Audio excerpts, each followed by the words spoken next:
আসসালামু আলাইকুম, শুভেচ্ছা সহ আমন্ত্রণ জানাচ্ছি দেশের এবং দেশের বাইরের সকল দর্শক শ্রোতাকে চ্যানেল আই সংবাদে। সংবাদ আয়োজন নিয়ে বার্তাকক্ষে রয়েছে আহমেদ মেহেদী হাসান। সংবাদের শুরুতেই চলুন জেনে নেওয়া যাক সুপার ফ্রেশ ফর্টিফাইড সয়াবিন তেল সংবাদ শিরোনাম। অপরাধীদের আড়াল করতেই সাগররুনি হত্যা মামলার তদন্ত র্যাবকে দেয়া হয় বলে পরিবারের দাবি, পিবিআইকে তদন্তের আবেদন। বিশ্বসেরা অলরাউন্ডার সাকিব আল হাসানের নিরাপত্তা নিশ্চিত করবে সরকার, সংশ্লিষ্টতা না থাকলে হত্যা মামলা প্রত্যাহার। জাতিসংঘ অধিবেশনে যোগদান শেষে দেশে ফিরেছেন প্রধান উপদেষ্টা, সফরের কর্মতৎপরতা আন্তর্জাতিক সম্পর্ক এগিয়ে নিতে সহায়ক হবে মন্তব্য। সারা দেশে ডেঙ্গু জ্বরে আক্রান্ত ও মৃত্যুর হার ঊর্ধ্বমুখী, জটিল উপসর্গ দেখা দিলে সময় মতো হাসপাতালে নেওয়ার পরামর্শ।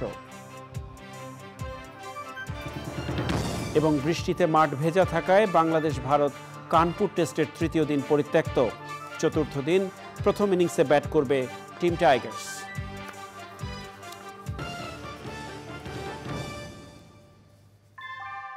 আমরা তৈরি করি বিশ্বমানের জার্মান প্রযুক্তির ভূমিকম্প সহনশীল থার্মেক্স রড, যা আপনার স্থাপনাকে নিরাপদ রাখে প্রজন্ম থেকে প্রজন্ম।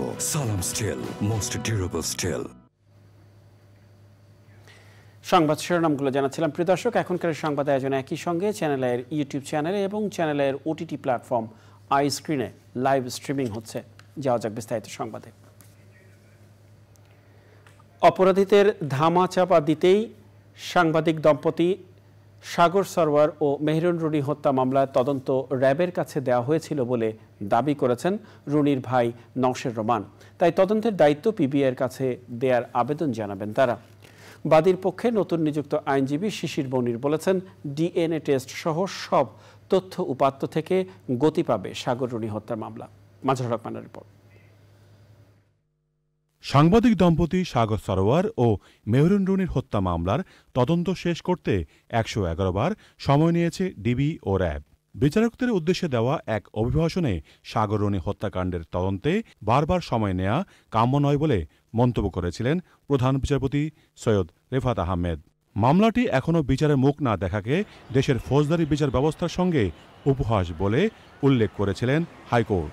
এ অবস্থায় মামলাটির পরিচালনার জন্য আইনজীবী নিয়োগ দিয়েছে রুনির পরিবার। আইনি কার্যক্রম দেখার জন্য এটা কি হচ্ছে ভিতরে, এগুলোর জন্য আসলে আমরা মোহাম্মদ শিশির মনির ভাইকে আমাদের আইনজীবী হিসেবে নিয়োগ দিয়েছি। তদন্তকারী সংস্থা র্যাবকে দেওয়া হয়েছিল মামলাটা, যেন এটা ধামাচাপা দেওয়ার যে প্রক্রিয়াটা, যেহেতু তাদের প্রতি আসলে মানুষ একটা ভীতি কাজ করে, এটা যেন সম্পন্ন হতে পারে এর জন্য। পরবর্তী আইনি পদক্ষেপ কি হবে তা ব্যাখ্যা করেন আইনজীবী। সকল নথি পর্যবেক্ষণ করে কি কি ক্লু আছে, এই ক্লুগুলোতে যেন ফার্দার ইনভেস্টিগেশন করা হয়, ইনক্লুডিং সায়েন্টিফিক এভিডেন্স, সেই জন্য আমরা আমাদের সহযোগিতা দিব। সেকেন্ড হলো, নিম্ন আদালতের প্রতিটা ডেটে আমরা হাজির থাকব, সেখানে তদন্ত রিপোর্টের প্রগ্রেস আমরা আদালতের কাছে যেন জমা দেওয়া হয়, এই জন্য রাষ্ট্রপক্ষের সঙ্গে একসাথে কাজ করব। থার্ড হলো, তাতে যদি আমরা সন্তুষ্ট না হই, তাহলে আদালতের এই কর্মকাণ্ডের বিরুদ্ধে কিংবা তদন্তকারী কর্মকর্তাদের এই ধরনের আচরণের বিরুদ্ধে আমরা উচ্চ আদালতের শরণাপন্ন হব।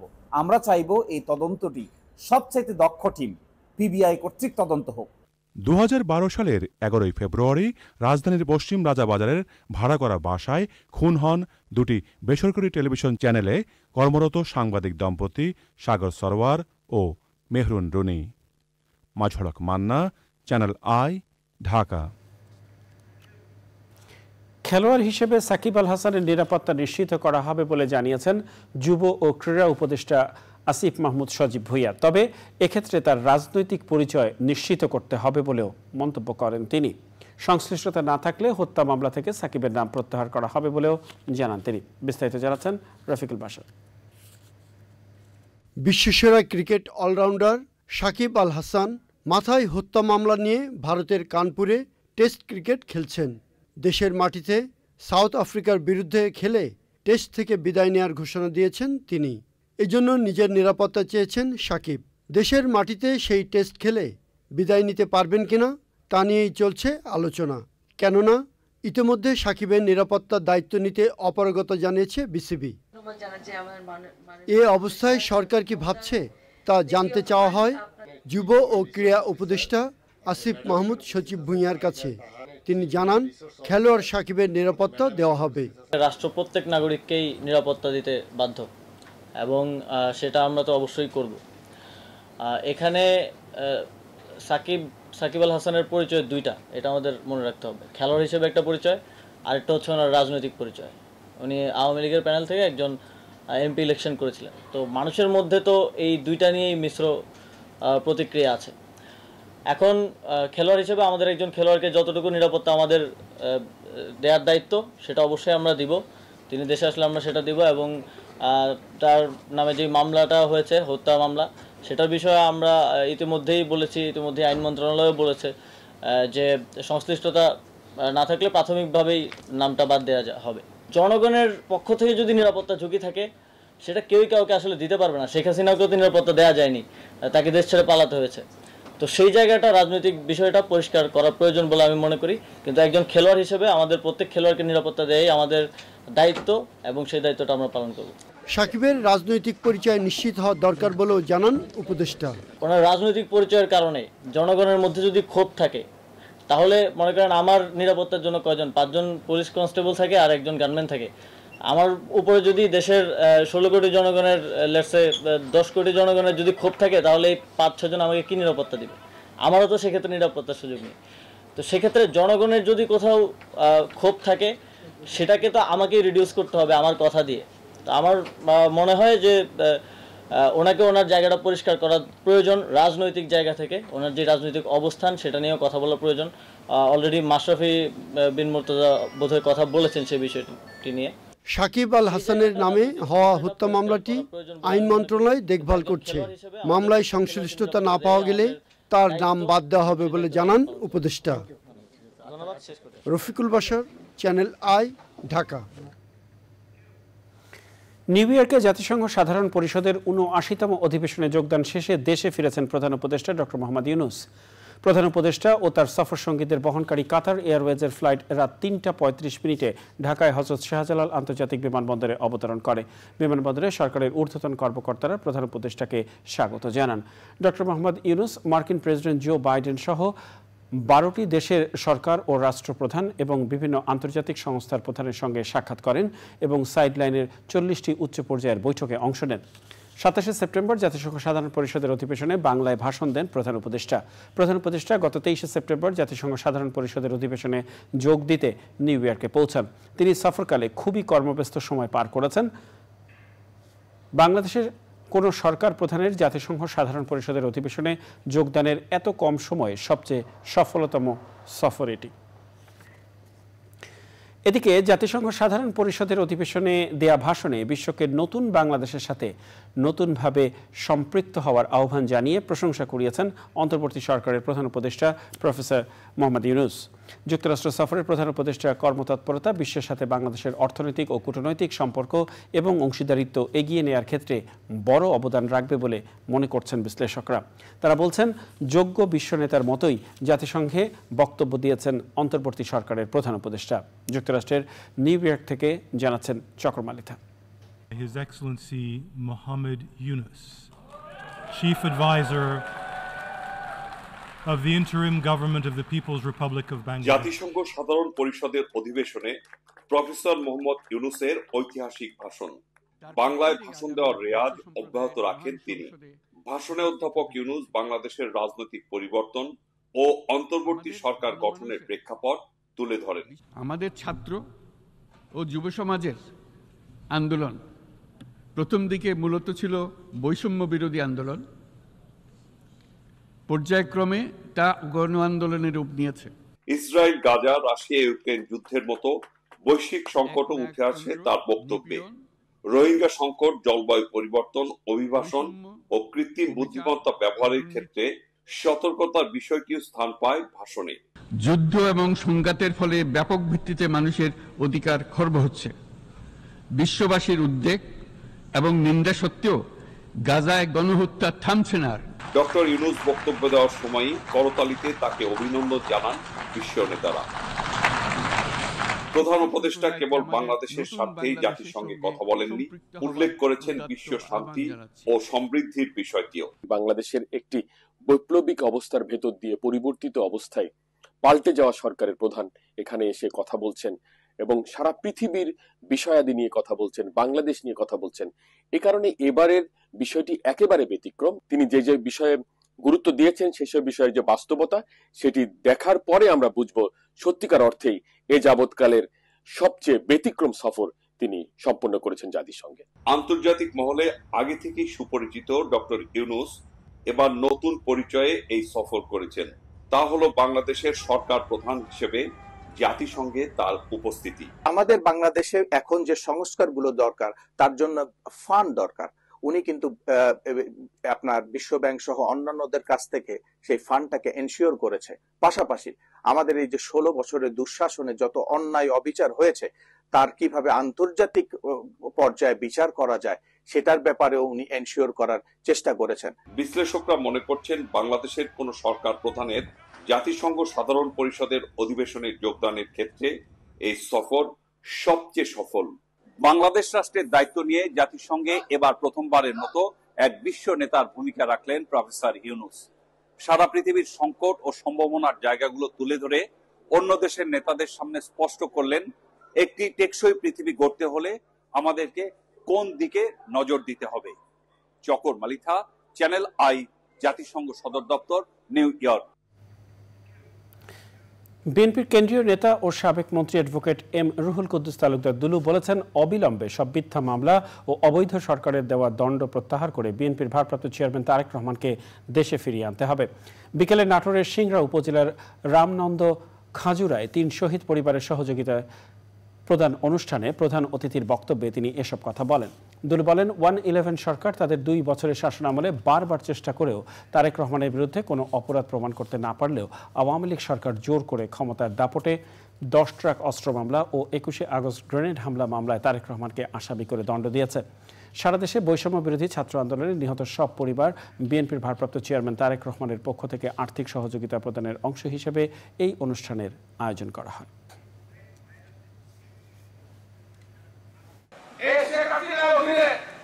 অনেককে জেলে যেতে হয়েছে, জেল দেওয়া হয়েছে, অনেকে দেশে চলে গেছে, পরিবার নিয়ে চলে গেছে। প্রত্যেকেই কিন্তু দেশে ফিরে এসেছে, আমি নাম বলতে চাই। প্রত্যেকে বাংলাদেশে ফিরে এসেছে পরিবার নিয়ে। তারেক রহমানের আজকে অসুবিধা কোথায়? আমরা চাই সমস্ত মামলা প্রত্যাহার করে অতি সত্বর তারেক রহমানকে বিজয়ের দেশে বাংলাদেশের মানুষ। ডেঙ্গুতে আক্রান্ত ও মৃত্যুর ঊর্ধ্বমুখী প্রকোপের মধ্যে চলতি মৌসুমে একদিনের সর্বোচ্চ 7 জনের মৃত্যু হয়েছে শুক্রবার। চিকিৎসকরা বলছেন, ডেঙ্গুজনিত মৃত্যু কমাতে জ্বরের রোগীদের ক্ষেত্রে বমি, পেট ব্যথা, রক্তচাপ কমে যাওয়ার মতো জটিল উপসর্গগুলো খেয়াল করে সময় মতো হাসপাতালে নেওয়া জরুরি। আর ঢাকার বাইরের রোগীদের চিকিৎসকদের পরামর্শ ছাড়া দূরের যাত্রায় রাজধানীতে না আসার কথা বলেছেন বিশেষজ্ঞরা। জানাতুল বাকিয়া কেকার রিপোর্ট। চলতি মৌসুমে ডেঙ্গুর ঊর্ধ্বমুখী প্রকোপের এই সময়ে সাধারণ জ্বর সর্দি নিয়ে হাসপাতালগুলোতে মানুষের ভিড় বাড়ছে। এর মধ্যে উল্লেখযোগ্য সংখ্যায় শিশুরা আসছে জ্বর সর্দি কিংবা ডেঙ্গুর লক্ষণ নিয়ে। স্বাস্থ্য অধিদপ্তরের তথ্য অনুযায়ী চলতি মাসে এখনো পর্যন্ত ডেঙ্গুতে আক্রান্ত হয়ে মৃত্যু হয়েছে 67 জনের, এর মধ্যে 7 জন শিশু। জ্বর শুক্রবারের বিকাল থেকে অনেক জ্বর, বাবুর কালকের থেকে জ্বর, কিছু খাচ্ছে না। 3-4 দিন ধরে জ্বর ছিল, জ্বর থাকার পরে ডেঙ্গুটা টেস্ট করানো হয়েছে, তো ওটা নেগেটিভ আসছে, আর এখন আবার বাচ্চার জ্বর আসছে। চিকিৎসকরা বলছেন, সাধারণত ডেঙ্গু আক্রান্ত রোগীদের 3য় দিন থেকে জ্বর ছেড়ে যাবার পর নানান জটিলতা দেখা দেয়। এ সময় রোগীর পেট ব্যথা, বমি, শরীরের নানান স্থান দিয়ে রক্তপাত এবং ডেঙ্গু শকের অন্যতম লক্ষণ আক্রান্তের শরীরে রক্তচাপ কমে যাওয়ার মতো পরিস্থিতি হয়। এসব জটিলতা দেখা দিলে রোগীকে হাসপাতালে নেওয়া জরুরি। 28 থেকে 12,000 নেমে গেল, তখনই আপনার ভর্তি রেখে দিল আর কি আপনার। তো এখানে ট্রিটমেন্টটা খুবই ভালো। আপনার ব্লাড রেট কম ছিল, তো এখন বাড়ছে। 21,000 ছিল, এখন 69,000 হয়েছে। আসছি মানিকগঞ্জ থেকে। একটা রোগী ধরেন হচ্ছে যে সে নিচ থেকে মনে করলো সে ঢাকা চলে আসবে, সে ঢাকা রওনা দিল, কিন্তু তার ব্লাড প্রেশার কম সেটা জানে না, কিন্তু সে যদি হাসপাতালে যায় তাকে হচ্ছে যে ডক্টর কী করবে, তাকে প্রথমে প্রেশারটা বাড়ানোর জন্য একটা স্যালাইন দিবে, স্যালাইন দিয়ে যদি তার অক্সিজেন প্রয়োজন হয় অক্সিজেন মেজার দিয়ে তারপর তাকে রেফার করবে। দেখেন দুইটার মধ্যে কিন্তু পার্থক্য আছে, নিজে চলে আসা এবং নিজে গাড়ি ঠিক করে চলে আসা এবং ডক্টর রেফার করার মধ্যে পার্থক্য আছে। ওই জিনিসগুলো একটু সচেতন হলে মৃত্যু ঝুঁকি অনেকটাই এড়ানো যায়। স্বাস্থ্য অধিদপ্তরের তথ্য বলছে চলতি বছর 1 জানুয়ারি থেকে এখন পর্যন্ত ডেঙ্গু জ্বরে আক্রান্ত প্রায় 29,000 রোগী হাসপাতালে ভর্তি হয়েছেন। মৃত্যু হয়েছে 150 জনের। এর মধ্যে ঢাকার দক্ষিণ সিটি কর্পোরেশনের বিভিন্ন হাসপাতালে মারা গেছেন সর্বোচ্চ 82 জন। জান্নাতুল বাকিয়া কেকা, চ্যানেল আই, ঢাকা। 1 অক্টোবর থেকে সুপার শপে পলিথিন নিষিদ্ধের সিদ্ধান্ত শিক্ষার্থীরা তদারকি করবে বলে জানিয়েছেন পরিবেশ, বন ও জলবায়ু পরিবর্তন উপদেষ্টা সৈয়দা রিজওয়ানা হাসান। রাজধানীতে পরিবেশ অধিদপ্তরের পলিথিন এবং পলিপ্রোপাইলিন শপিং ব্যাগের বিকল্প পণ্য মেলা এবং বিকল্প পণ্য সামগ্রী বিষয়ক সেমিনারে তিনি বলেন, নিজস্ব দায়িত্ববোধ থেকেই সবাইকে কাজ করতে হবে। এছাড়া মেলায় প্রদর্শিত পলিথিনের বিকল্প নানা পণ্যের ব্যাপক উৎপাদন ও প্রসারের উপর গুরুত্ব আরোপ করেন সংশ্লিষ্টরা। আলিম আল রাজের রিপোর্ট। মাছ, মাংস কিংবা সুপেয় পানি, মানুষের সব খাবারেই সরব উপস্থিতি প্লাস্টিকের। মাতৃগর্ভ থেকে বরফ সুরক্ষিত অ্যান্টার্কটিকা, প্লাস্টিক দূষণে জেরবার ধরিত্রী। এর প্রভাবে নানান রোগের যেমন বিস্তার হচ্ছে, তেমনি বাস্তুতন্ত্রের শৃঙ্খল ভেঙে হুমকিতে উদ্ভিদ ও জীববৈচিত্র্য। পরিস্থিতি উন্নয়নে 2002 সালে একবার ব্যবহারযোগ্য পলিথিন ব্যাগ নিষিদ্ধ করে আইন হলেও হয়নি তার বাস্তবায়ন। এমন বাস্তবতায় নিষিদ্ধ পলিথিন বন্ধে উদ্যোগ নিয়েছে সরকার। নিষিদ্ধ পলিথিন শপিং ব্যাগের বিকল্প পণ্যের বিষয়ে সচেতনতা ও বিকল্প পণ্য সরবরাহ সহজ করতে সরকারি বেসরকারি উদ্যোক্তাদের নিয়ে পরিবেশ অধিদপ্তরে দিনব্যাপী মেলা।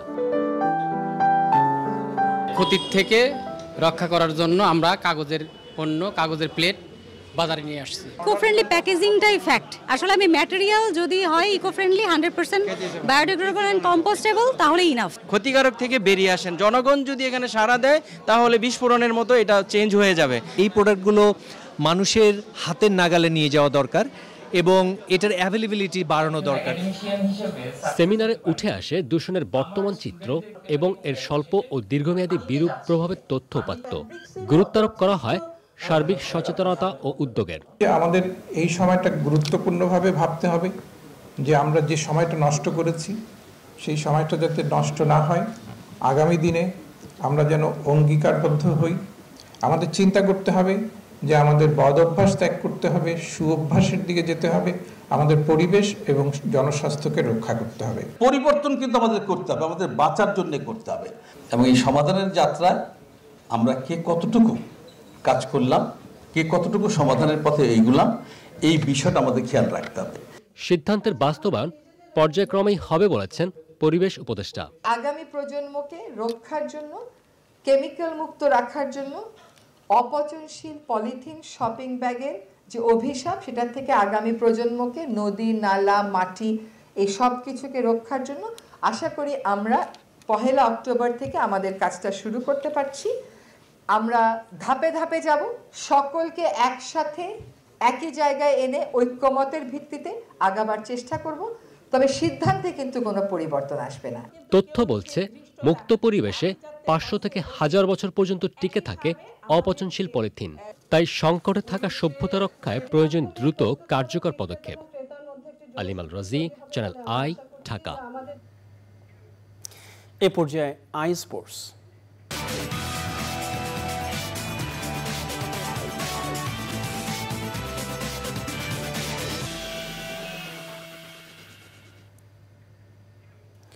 শুরুতেই বাংলাদেশ ভারত টেস্ট সিরিজ প্রসঙ্গ।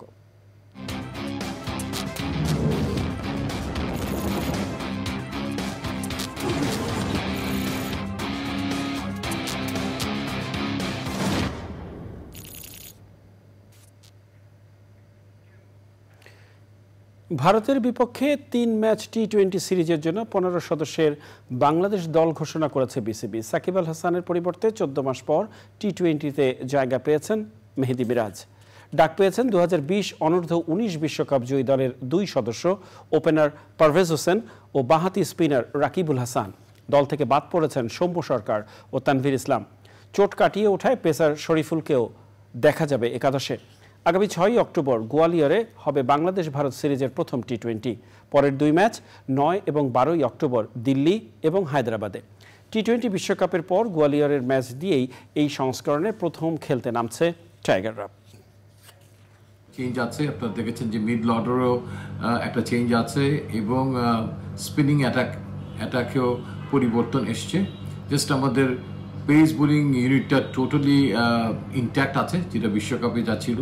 দ্য গ্রেট সাকিব আল হাসান তিনি ঘোষণা দিয়েছেন যে তিনি তার শেষ টি-20 ম্যাচটি খেলে ফেলেছেন। তো সেখানে খেলার জন্য তার কাছাকাছি রিপ্লেসমেন্ট আসলেই এই মুহূর্তে আমাদের কাছে না থাকলেও তার জায়গাটি ব্যাটিংয়ে যিনি খুব ভালোভাবে সামাল দিতে পারেন বলে আমরা মনে করি, সেরকম একটা রিপ্লেসমেন্ট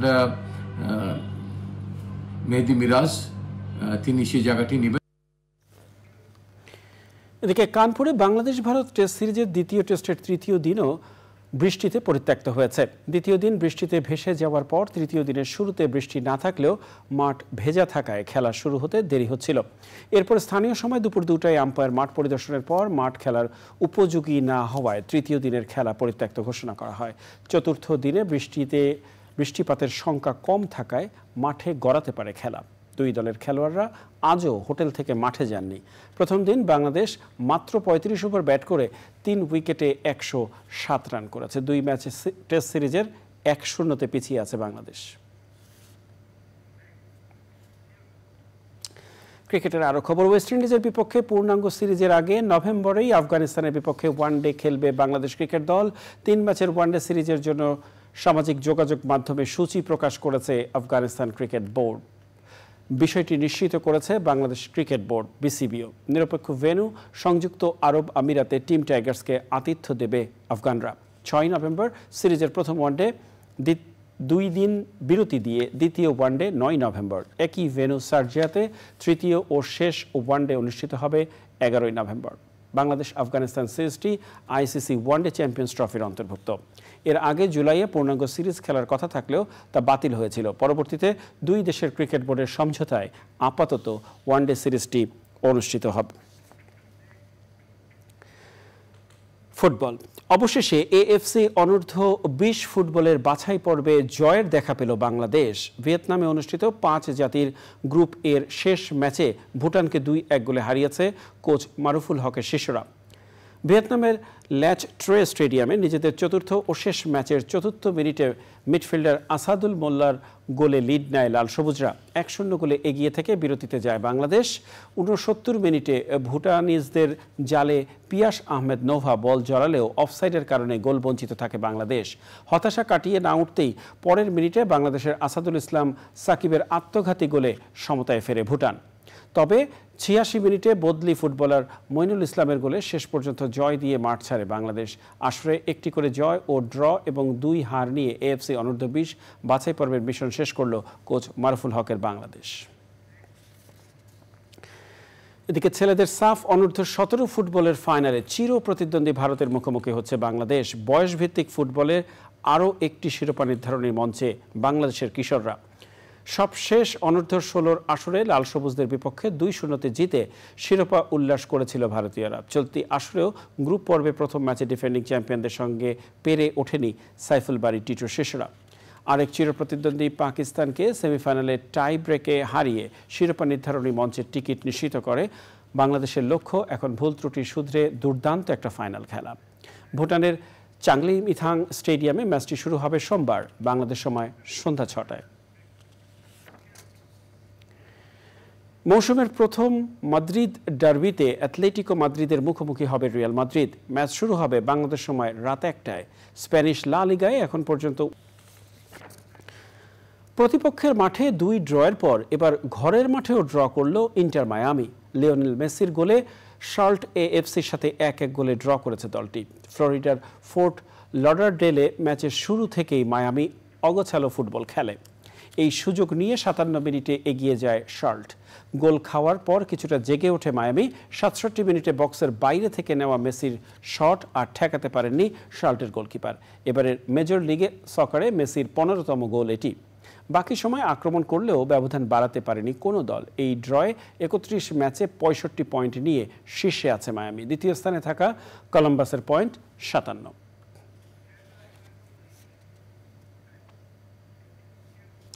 যাওয়া যাক অন্যান্য সংবাদে। 2030 সালের মধ্যে দেশ থেকে পুরোপুরি জলাতঙ্ক রোগ দূর করতে হলে এখন থেকেই সব সেক্টর মিলে একযোগে কাজ করতে হবে বলে জানিয়েছে মৎস্য ও প্রাণী সম্পদ উপদেষ্টা ফরিদা আক্তার। বিশ্ব জলাতঙ্ক দিবস উপলক্ষে প্রাণী সম্পদ অধিদপ্তর আয়োজিত সেমিনারে বক্তারা বলেন, কুকুর নিধন নয়, পর্যাপ্ত ভ্যাকসিনেশনই পারে এই রোগ প্রতিরোধ করতে। লাইলা নসরিনের রিপোর্ট। হাজার হাজার বছরের পুরনো সংক্রামক রোগ জলাতঙ্ক। চিকিৎসা বিজ্ঞানের উন্নয়নে বিশ্বব্যাপী এই রোগে মৃত্যুর হার কমলেও এখনও আফ্রিকা এবং এশিয়া মহাদেশে রয়েছে এর বিস্তার। 2010 সালের আগে প্রতি বছর বাংলাদেশে 2000-এর বেশি মানুষের মৃত্যু হতো এই রোগে। 2023 সালে এসে সেই সংখ্যা নেমে এসেছে 42 জনে।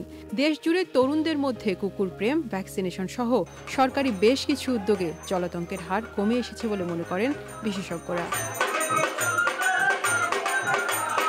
জলাতঙ্ক দিবসের সেমিনারে বক্তারা বলেন, অবাধে কুকুর হত্যা বন্ধ করে বন্ধ্যাকরণ ও ভ্যাকসিনেশনে আরও এগিয়ে আসতে হবে।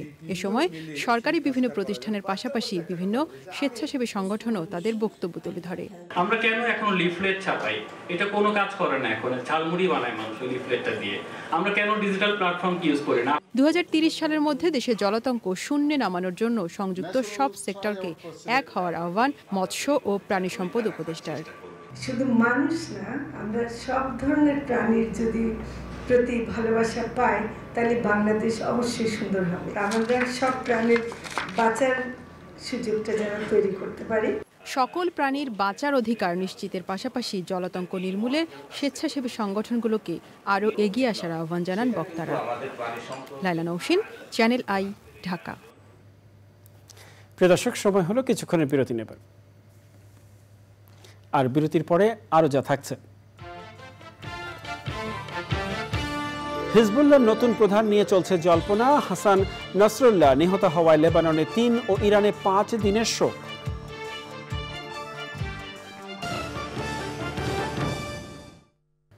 পয়লা অক্টোবর থেকে কাজ শুরু করবে বিচার বিভাগ সংস্কার কমিশন। সংসদ ভবন হোস্টেলে এই কমিশনের কর্মস্থল নির্ধারণ করা হয়েছে।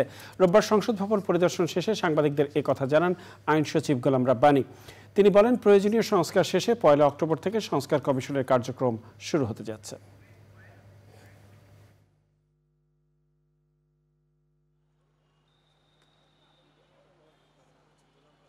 বিচার বিভাগ সংস্কার কমিশনের যিনি সাচিবিক দায়িত্ব পালন করবেন তিনি একজন বিচার বিভাগীয় কর্মকর্তাই হবেন। এটা আইন মন্ত্রণালয় থেকে আমরা নির্ধারণ করে দিচ্ছি।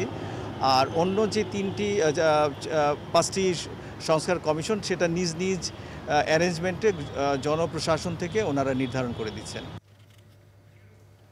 এ পর্যায়ে নিটল টাটা আন্তর্জাতিক সংবাদ।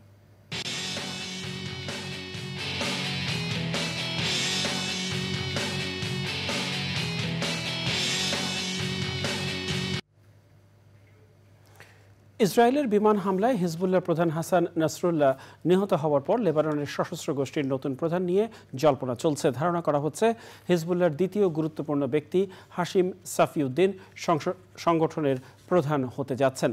সাফিউদ্দিন হিজবুল্লাহর নির্বাহী কাউন্সিলের প্রধান। নাসরুল্লাহর মৃত্যুকে বাক বদলের ঐতিহাসিক মুহূর্ত হিসেবে অভিহিত করেছে ইসরায়েল, আর মার্কিন প্রেসিডেন্ট একে বিচারিক প্রক্রিয়া হিসেবে উল্লেখ করেছেন।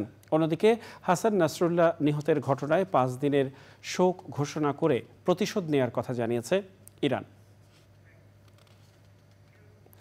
আইস্ক্রিন সাংস্কৃতিক সংবাদ।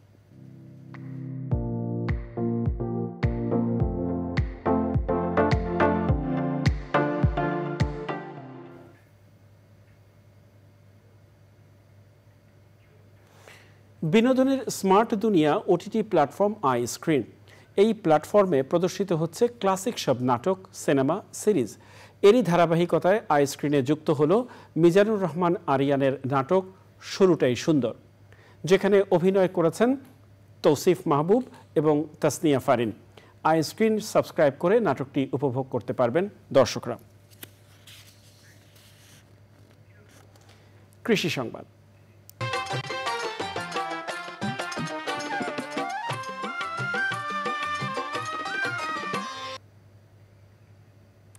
খুলনায় আধুনিক প্রযুক্তির ব্যবহার করে মিশ্র ফসল চাষে সাফল্য পেয়েছেন কৃষক। সফল হয়েছেন বাটিয়াঘাটা উপজেলায় এক কৃষি উদ্যোক্তা।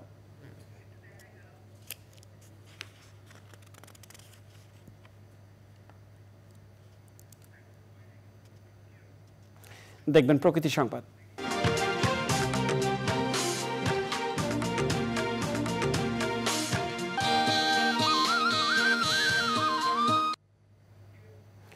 পরিবেশ বান্ধব বাংলাদেশ ও জীববৈচিত্র্য রক্ষায় দীর্ঘদিন ধরেই কাজ করছে পরিবেশবাদী সংগঠন বিডি ক্লিন বাংলাদেশ। এরই অংশ হিসেবে শরীয়তপুরের জাজিরায় পরিত্যক্ত খাল পুনরুদ্ধার অভিযান করেছে বিডি ক্লিন। স্থানীয় প্রশাসন ও স্বাস্থ্য বিভাগের সহযোগিতায় এতে অংশ নেয় স্কাউট সদস্যসহ সাধারণ মানুষ। প্রিয় দর্শক, সময় হলো আবারও কিছুক্ষণের বিরতি নেবার, আর বিরতির পর জানিয়ে ফিরছি।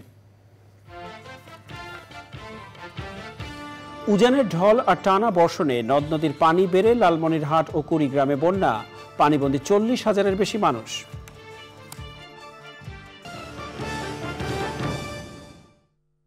উজানের ঢল আর টানা কয়েকদিনের ভারী বর্ষণে লালমনিরহাট এবং কুড়িগ্রামের বিভিন্ন নদ নদীর পানি বেড়ে বন্যা দেখা দিয়েছে। তিস্তার পানি বিপদসীমার উপর দিয়ে প্রবাহিত হওয়ায় নিম্নাঞ্চল প্লাবিত হয়ে পানিবন্দী হয়ে পড়েছেন 40,000-এর বেশি মানুষ।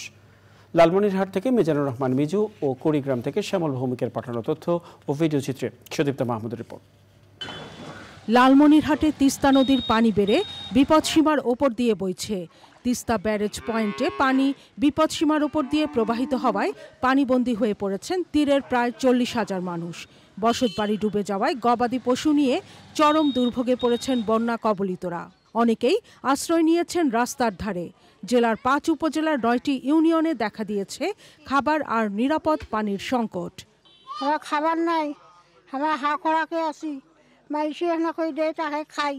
অন্তত 10,000 মানুষ পানিবন্দী হয়ে আছে। তারপর ঘরের ভেতরে এক বুক পানি হয়ে গেছে। মাছ ঝিলে চাষ করছি, ছেলে বাইরে হয়ে গেছে। খাটটার সবে তলে গেছে, সুগেশ টুবে সবে হয়েছে। তা গরু যে আস্তার এই পেকে আনছি, আনিয়ে এত গরু জল খয়ে নাকছি। বন্যা কবলিতদের সহায়তার আশ্বাস দিয়েছে জেলা প্রশাসন।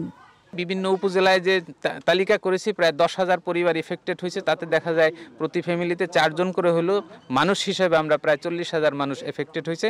তাদের জন্য আমরা পর্যাপ্ত ত্রাণের ব্যবস্থা করেছি। কাউনিয়া পয়েন্টে তিস্তা নদীর পানি বেড়ে বিপদসীমার ওপর দিয়ে প্রবাহিত হচ্ছে। প্লাবিত হয়ে পড়েছে তিস্তা তীরের রাজারহাট, উলিপুর ও চিলমারি উপজেলার 6 ইউনিয়নের চর এবং নিম্নাঞ্চলের 100-এরও বেশি বসতভিটা ও কাঁচা সড়ক। ধরলা, দুধকুমার ও ব্রহ্মপুত্রের পানিও বেড়েই চলেছে। লালমনিরহাট ও কুড়িগ্রামে বিভিন্ন এলাকার মাছের ঘের, বাদাম জমির রোপা আমন, আগাম শীতকালীন সবজি এবং মৌসুমি ফসলের ক্ষেতসহ বিস্তীর্ণ জমির ফসল ডুবে গেছে। কুড়িগ্রাম পানি উন্নয়ন বোর্ড জানিয়েছে, তিস্তা নদীর পানি বিপদসীমার ওপর দিয়ে প্রবাহিত হচ্ছে। আর ধরলা, দুধকুমার ও ব্রহ্মপুত্র নদের পানি বিভিন্ন পয়েন্টে বাড়লেও বিপদসীমার নিচে রয়েছে। Sudipta Mahmud, channel I. বৈষম্য বিরোধী ছাত্র আন্দোলনে নিহত শিক্ষার্থী শহীদ শাফিক উদ্দিন আহমেদ আহনাফ স্মরণে নির্মাণ করা হয়েছে শহীদ আহনাফ মেমোরিয়াল। রাজধানীর শাহীন কলেজে বিমান বাহিনীর প্রধান air chief marshal Hasan Mahmud Khan এই মেমোরিয়াল উদ্বোধন করেন। এছাড়া অনুষ্ঠানে উপস্থিত ছিলেন কলেজ পরিচালনা পর্ষদের সভাপতি, বিমান বাহিনীর ঊর্ধ্বতন কর্মকর্তাগণ, শহীদ আহনাফের মা, বাবা, ছোট ভাই এবং শিক্ষক শিক্ষার্থীরা। বৈষম্য বিরোধী ছাত্র আন্দোলন চলা অবস্থায় গত 4 আগস্ট গুলিবিদ্ধ হয়ে নিহত হয় বিএএফ শাহীন কলেজের একাদশ শ্রেণীর ছাত্র আহনাফ।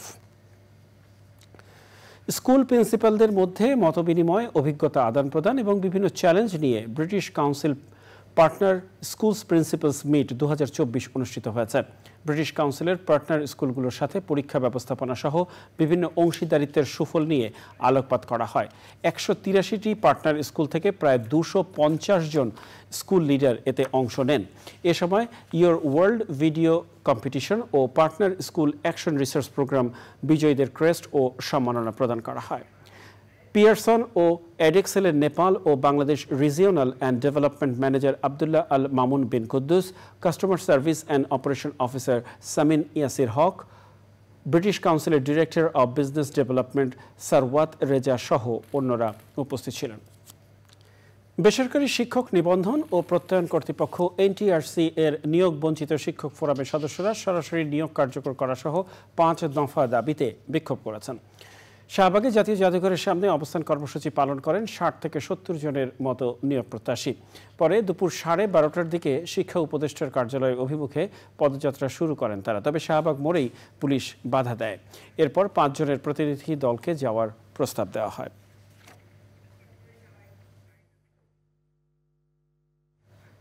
আইপিএলে এবার মেগা নিলামের আগে ক্রিকেটারদের রিটেনশন বা ধরে রাখার নিয়ম চূড়ান্ত করা হয়েছে। প্রতিটি ফ্র্যাঞ্চাইজি সর্বোচ্চ 6 ক্রিকেটারকে ধরে রাখতে পারবে। এর মধ্যে আনক্যাপড বা অভিষেক না হওয়া ক্রিকেটার রাখা যাবে সর্বোচ্চ 2 জন। এবারের মেগা নিলামে প্রতিটি দল 120 কোটি রুপি খরচ করতে পারবে, গতবারের চেয়ে যা 20 কোটি রুপি বেশি। ধোনিকে আনক্যাপড হিসেবে ধরে রাখতে পারবে চেন্নাই সুপার কিংস। 538টি আন্তর্জাতিক ম্যাচ খেলা ধোনিকে আনক্যাপড ক্যাটাগরিতে বিবেচনা করা হয়েছে নিয়মের একটি ধারায়। আন্তর্জাতিক ক্রিকেটের সবশেষ ম্যাচ খেলার 5 বছর পেরিয়ে গেলে সেই ক্রিকেটারকে আনক্যাপড হিসেবে ধরে নেওয়া হয়। ধোনি 2019 বিশ্বকাপের পর ভারতের হয়ে আর খেলেননি। চুক্তির টাকা ছাড়াও ক্রিকেটাররা ম্যাচ ফি পাবেন 7.5 লাখ রুপি।